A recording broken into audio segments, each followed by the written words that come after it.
সংবিধানের প্রস্তাবনা পরিবর্তনের সুপারিশে ১৯৭১ ও ২০২৪-কে একই কাতারে রাখার পক্ষে নয় বিএনপি। রাষ্ট্রের নাম পরিবর্তনের বিষয়েও দ্বিমত জানিয়েছে দলটি। আর এনসিপি মনে করে ফ্যাসিবাদী প্রথা বিলুপ্তির জন্য প্রয়োজন নতুন সংবিধান। এর জন্য গণপরিষদ নির্বাচনের পক্ষে দলটি। অন্যদিকে সিপিডি মনে করে বাংলাদেশের বাস্তবতায় এখনই সংবিধান পুনর্লিখনের প্রয়োজন নেই। জাতীয় সংসদ ভবনের এলডি হলে জাতীয় ঐক্যমত কমিশনের কাছে দলীয় মতামত জমা দেওয়ার পর দলগুলোর নেতাকর্মীরা এসব কথা জানান। আরও জানাচ্ছেন এসএম আরিফ। জাতীয় সংসদ ভবনের এলডি হলে জাতীয় ঐক্যমত কমিশনের কাছে লিখিতভাবে দলীয় মতামত জানায় বিএনপি। পরে এ বিষয়ে সাংবাদিকদের সাথে কথা বলেন দলটির স্থায়ী কমিটির সদস্য সালাউদ্দিন আহমেদ। নির্বাচন কমিশনকে দায়বদ্ধতার জন্য সংসদীয় স্থায়ী কমিটির কাছে জবাবদিহিতা করতে হবে বলে একটা সুপারিশ এসছে।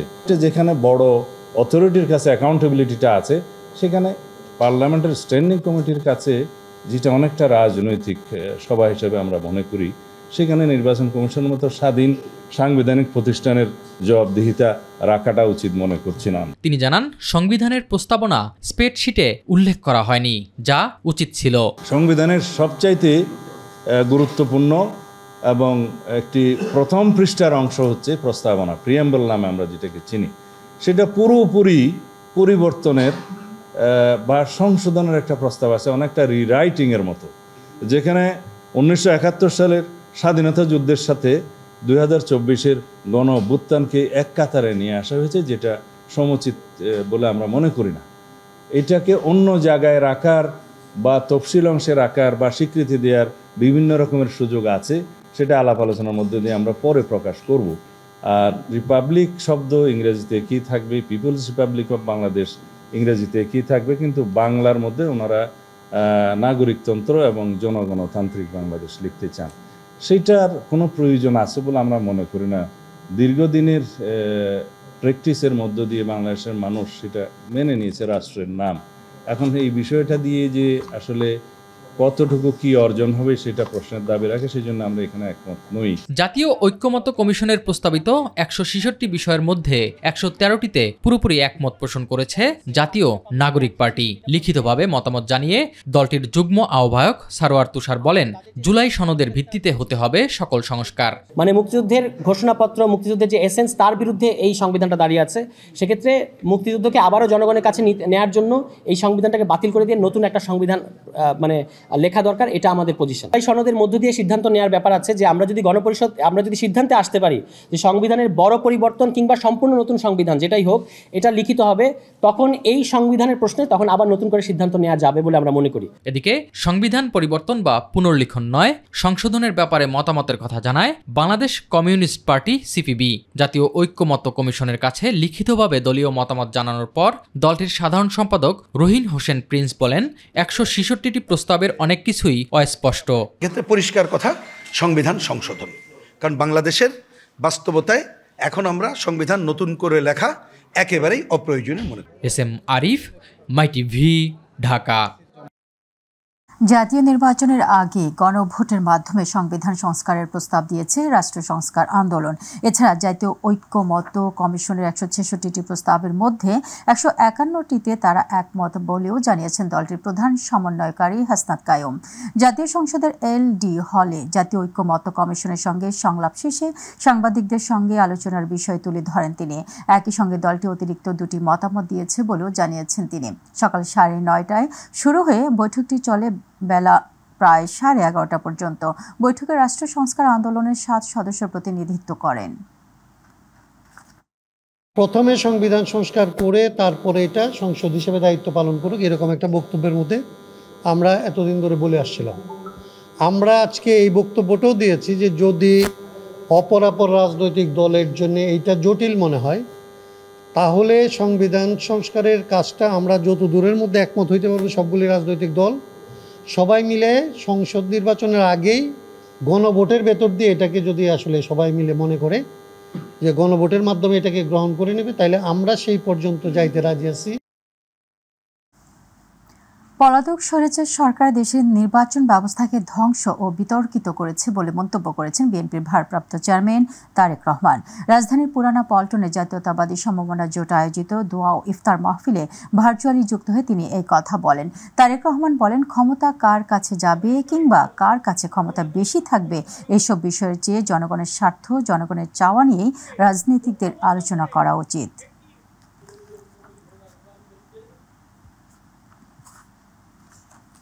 পলাতক যে স্বৈরাচার, তারা কিভাবে দেশের প্রত্যেকটি প্রতিষ্ঠান ধ্বংস করে দিয়েছিল। তারা সবচেয়ে বড়, সবচেয়ে প্রথমে যেটি ধ্বংস করেছিল সেটি হচ্ছে বাংলাদেশের নির্বাচনী ব্যবস্থাকে বিতর্কিত এবং ধ্বংস করে দিয়েছিল।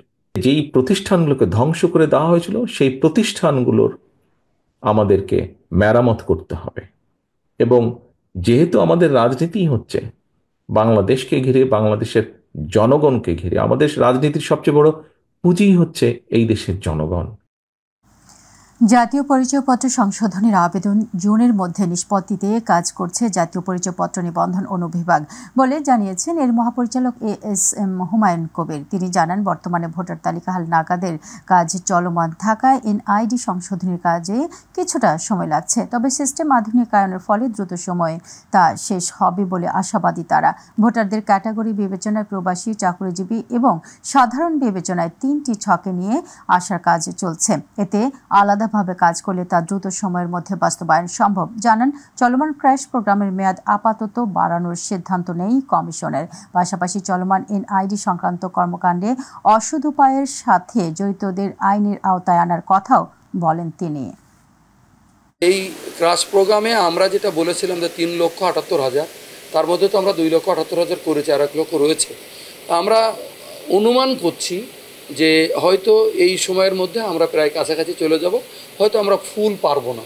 ক্রাশ প্রোগ্রামের টাইমটা বাড়ানোর ব্যাপারে আমরা এখনও সিদ্ধান্ত নেইনি। যারা বিদেশ থেকে আমাদের এখানে এখন ভোটার হচ্ছে তাদের জন্য, তাদের তদন্ত কিন্তু আমাদের করতে হচ্ছে, করে আমরা কনফার্ম করলে ওনারা ভোটার হতে পারে। যেহেতু 7টা দেশে চালু হয়েছে, আরও 2টা দেশে ইমিডিয়েটলি চালু হতে যাচ্ছে। ঈদ উল ফিতরকে সামনে রেখে শাড়ির দোকানগুলোতে ভিড় করছেন নারীরা। তাদের অন্তত পছন্দের পোশাকটি মিলছে সাধ্যের মধ্যে। তবে নতুন প্রজন্ম শাড়ির বদলে 3 পিসের দিকেও ঝুঁকছেন বলে জানিয়েছেন বিক্রেতারা। রাজধানীর বিভিন্ন এলাকার শাড়ির দোকান ঘুরে বিস্তারিত জানাচ্ছেন আফজাল হোসেন। শাড়ি এই নামটির সাথে জড়িয়ে আছে বাঙালি নারীর আবেগ আর ভালোবাসা। তাই তো ঈদ, পুজো বা পারিবারিক অনুষ্ঠান সব উৎসবেই তাদের প্রথম চাওয়া শাড়ি। বোনের ছেলের শাশুড়ির জন্য শাড়ি কিনবো। বাজেটটা তেমন টার্গেট নেই, তারপর দেখি যেটা ভালো পছন্দ হবে সেটা নিব। শাড়ি বলতে গেলে সত্যি এটা একটা ইমোশন। যে কোনো ফাংশনে শাড়ি পরলে মেয়েদের আর কিছু কোনো সমস্যা হয় না, যে কোনো প্রোগ্রামে শাড়ি পরা যায়। দোকানে বাহারি শাড়ির পসরা সাজিয়ে বসেছেন বিক্রেতারা। দেশি শাড়ির পাশাপাশি মিলছে ভারতীয় ও পাকিস্তানি শাড়িও। 400 থেকে 1200 টাকার মধ্যে ফুটপাতে আর 800 থেকে 20,000-এর মধ্যে শাড়ি পাওয়া যাচ্ছে শপিং মলগুলোতে। এখানে আমাদের 400 থেকে শুরু, 1000-1200 টাকা দেবে। আমরা আর কি স্টক ক্লিয়ারিং সেল মালগুলো বিক্রি করি, তো সব ধরনের লোকই আসে আর কি। আমাদের এখানে সর্বনিম্ন 800 থেকে শুরু করে আপনার, যেমন টাঙ্গাইল আইটেমগুলো আপনার সিল্ক কাতানগুলো আপনার 800 থেকে শুরু করে 3000 পর্যন্ত। এখন দিন যাচ্ছে, দেখা যাচ্ছে শাড়ি ব্যবসাটা, শাড়ির চাহিদাটা নারীদের কমে যাচ্ছে। এখন 3 পিসের দিকে ঝোঁক চলে যাচ্ছে বেশি। বিক্রেতারা জানিয়েছেন, নতুন প্রজন্মের শাড়ির প্রতি আগ্রহ কমেছে। তাদের ঝোঁক রয়েছে 3 পিস সহ ওয়েস্টার্ন পোশাকের প্রতি। এতে বিগত বছরগুলোর তুলনায় কমেছে বিক্রি। এটা এখন শাড়িটা হয়েছে অকেশনালি একটা ড্রেস হয়ে গেছে। এখন ঘরে ঘরে সবাই রেগুলার ইউজুয়ালি জন্য 3 পিসটা বেশিরভাগ প্রেফার করে। এবারে যে নাই সেটা না আছে মোটামুটি, তবে প্রত্যাশিতভাবে নয় আর কি। এবছর শাড়ির বাজারটা কিছুটা মন্দায় বলা যায়। ক্রেতারা বলছেন, সময় বদলেছে রুচি। একসময় দৈনন্দিন ব্যবহার্য পোশাকটি এখন উৎসব নির্ভর হয়ে পড়েছে। আমি এবার প্ল্যান করছি যে আমি এবার একটা শাড়ি নিব, কারণ আমার HSC পরীক্ষার্থীদের বিদায় অনুষ্ঠান, ওই জন্য আমি ভাবছি যে এবার একটা শাড়ি কিনবো। সচরাচর আমি শাড়ি খুব একটা পরি না, উৎসবেই পরি আর কি। ভারতীয় উপমহাদেশের নারীদের কাছে শত শত বছর ধরে প্রিয় পোশাক শাড়ি। সেই মসলিন থেকে শুরু করে আধুনিক শাড়ি, কোনো কিছুতেই যেন আকর্ষণ কমেনি বাঙালি নারীদের। তবে বিক্রেতারা বলছেন, বিগত বছরের তুলনায় এবার শাড়ির বিক্রয় কিছুটা কম, কারণ নতুন জেনারেশন ঝুঁকছে ওয়েস্টার্ন পোশাকের দিকে। তারপরেও উৎসব আসলেই বাঙালি নারীর প্রথম পছন্দই হয় শাড়ি। আফজাল হোসেন, মাই টিভি, ঢাকা। অবৈধ জ্ঞাত আয় বহির্ভূত সম্পদ অর্জনের অভিযোগে আলোচিত ঠিকাদার জি.কে. শামীম ও তার মা আয়েশা আক্তারের বিরুদ্ধে দুদকের দায়ের করা মামলার রায়ের তারিখ আগামী 27 মার্চ ধার্য করেছেন আদালত। ঢাকার বিশেষ জজ আদালত 4-এর বিচারক মোহাম্মদ রবিউল আলমের আদালত দুদক ও আসামি পক্ষের যুক্তিতর্ক উপস্থাপন শেষে রায়ের এই তারিখ ঠিক করেন। গত 17 ফেব্রুয়ারি মামলাটি রায়ের জন্য ছিল। জি.কে. শামীমের মা পলাতক ছিলেন। পরে তিনি আত্মসমর্পণ করে জামিন নেন। এরপর শামীমের আইনজীবী শাহিনুর ইসলাম মামলার তদন্ত কর্মকর্তাকে পুনরায় জেরা করার আবেদন করলে তা মঞ্জুর করেন আদালত। মামলাটির রায় থেকে উত্তোলন করে সাক্ষ্য গ্রহণের জন্য ধার্য করা হয়। এরপর আসামিদের আত্মপক্ষ শুনানি, সাফাই সাক্ষ্য এবং যুক্তিতর্ক উপস্থাপনের শেষে আবার রায়ের তারিখে ধার্য করা হলো। বৈধ সম্পদ অর্জনের দায়ে স্বাস্থ্য অধিদপ্তরের আলোচিত সাবেক গাড়ি চালক আব্দুল মালিককে 13 বছরের সশ্রম কারাদণ্ড দিয়েছেন আদালত। ঢাকার বিশেষ জজ আদালত 6-এর বিচারক জাকারিয়া হোসেন এই রায় ঘোষণা করেন। জ্ঞাত আয় বহির্ভূত সম্পদ অর্জনের দায়ে তাকে 10 বছরের কারাদণ্ড এবং তথ্য গোপনের দায়ে 3 বছরের কারাদণ্ড প্রদান করা হয়। পাশাপাশি উভয় ক্ষেত্রে 1 লাখ টাকা করে অর্থদণ্ড এবং অর্থদণ্ড অনাদায়ে 6 মাস করে কারাদণ্ড প্রদান করা হয়েছে। 2 ধারার সাজা একত্রে চলবে বিধায় মালিককে সর্বোচ্চ 10 বছরের সাজা ভোগ করতে হবে বলে জানান দুদকের প্রসিকিউটর আসাদুজ্জামান রানা। রায় ঘোষণার আগে সকালে মালিককে কারাগার থেকে আদালতে হাজির করা হয়। রায় শেষে সাজা পরোয়ানা দিয়ে তাকে কারাগারে নিয়ে যাওয়া হয়।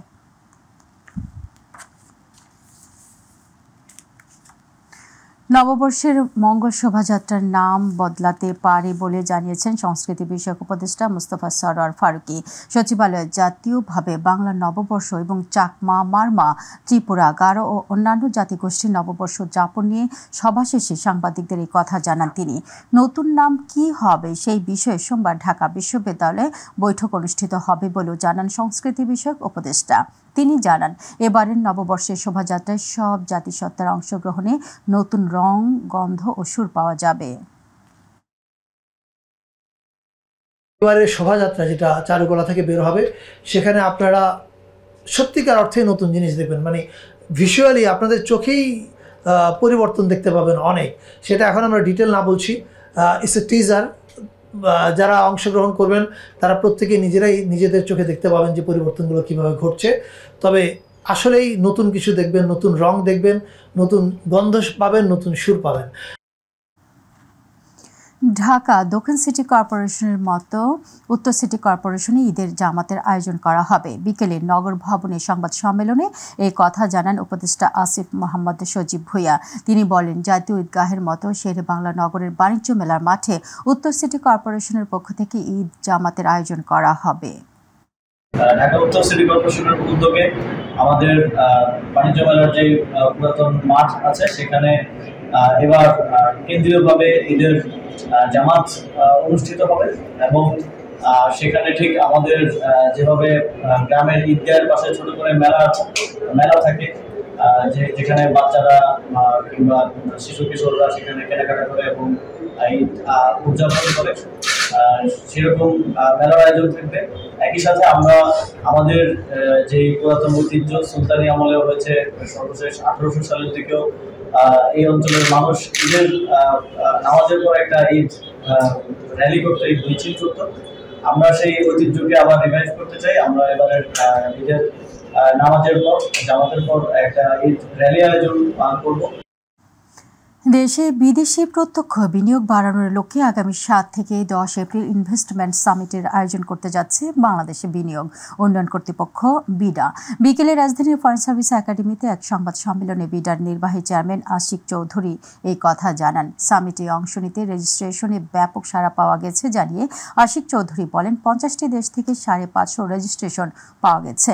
এছাড়া বাংলাদেশেও 2000-এর উপর রেজিস্ট্রেশন হয়েছে। তবে বিদেশিদেরকে বেশি প্রাধান্য দেওয়া হবে। কোরিয়া থেকে এবার 26 জনের একটা বড় ডেলিগেশন আসছে এবং মেজরিটি আসলে কোরিয়ান ইপিজেডের যে আমাদের প্রেসিডেন্ট আছেন কি হাকসান, ওনার পুশেই আসলে আসছেন, ওনার ইনফ্লুয়েন্সে আসছেন। সো আমরা এটাকে একটা খুবই পজিটিভ আউটকাম হিসেবে দেখছি। ওনারা সবাই ইন্টারেস্টেড বাংলাদেশে ইনভেস্ট করার ব্যাপারে।